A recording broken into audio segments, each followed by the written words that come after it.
Hi, I'm Michael Monasterio to give my 5-minute inspirational sermon. And this week's message is the first step to personal empowerment, to spiritual empowerment, is it's all my fault. It's a hard message to give. We've all been through some trauma. We've all been through some situations in our life to say it's not my fault, right? I didn't make the economy like it is, right? I didn't make that person run into me in the car. I didn't make my cousin, my friend steal from me. I didn't make cancer. I was sexually molested as a child. There are things that we have absolutely no control over. We don't, because we're we're an expression of God, but we're not God, right? Let's just get that established. So what I'm saying is that things happen to you that just happen to you that are part of your uh, spiritual evolution that we don't want to go through, and no one does. No one wants to suffer. What I'm saying to you is you are not responsible for that thing that happened to you, but every single thing after every second of that experience you're responsible for. That's why it's all my fault. Because no, I can't stop that person from running a red light and crippling me or killing someone in my family. I can't stop the grief that comes and the pain that comes. Yes, you cannot. You cannot.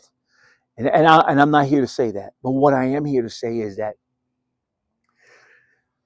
if you could find a way, if you could find a way to see the God in that person, if you could find a way to to to walk the path of not internalizing that pain and saying this is all part of my everything that happens to me is for my good. Every single thing that you think is crazy is happening for your good, because this experience that we're living right now, it's only temporary. We're all dying. This will pass, right? But our essence, our God essence, will live forever. That's why Jesus said, right? You will live forever. He will. That's why he just said Jesus is coming back. Jesus is not coming back because Jesus never went anywhere, because he's God, right? Because it's divine. He's the Christ, right? He's still with us. He's still here. And to tap that and to think through that way is how we get through this earthly experience, which is horrible sometimes. Let's just say it. It's horrible. To create that heaven is to say, this person who did this horrible thing to me, my uncle molested me as a child, and I carried that guilt for so many years, and the shame for so many years, and the anger for so many years. And I made every single person in my life that loved me, I made them pay. Deep in my subconscious, I'm like, you don't really love me, because if you loved me, that wouldn't have happened to me. Especially my father, who I love my father. He had his flaws, but I love him as a human being and what he did for me in my life and who he is and the people he helped. My dad was an amazing guy. I had a subconscious resentment and anger towards him as a small child because he let that person do that to me. And he didn't even know what happened. In fact, I didn't even tell him till I was an adult.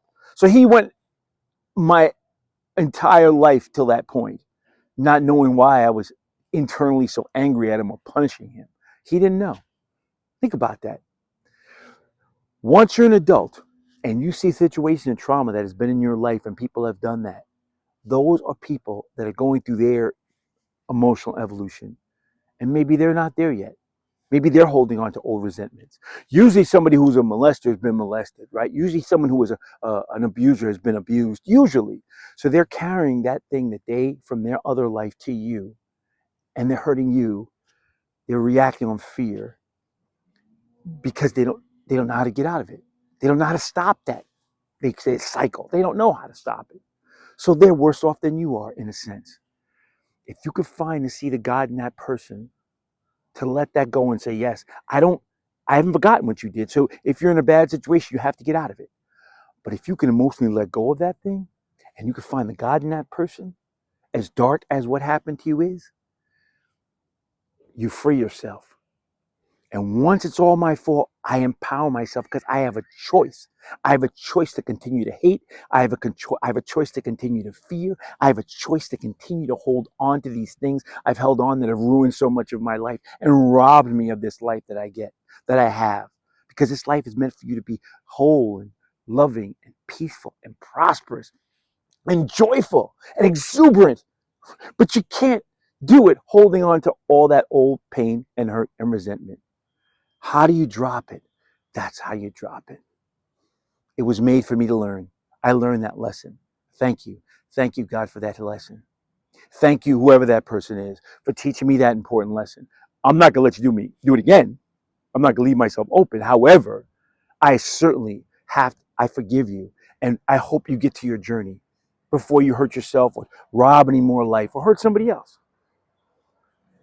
That's the first path. It is empowering and it is the way to do it because I had to do it.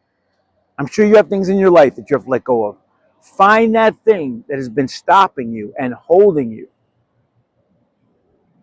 And that's the way to let it go. The first step to personal power, it's all my fault because I'm not holding anything. And that is the truth, and the truth shall make you free.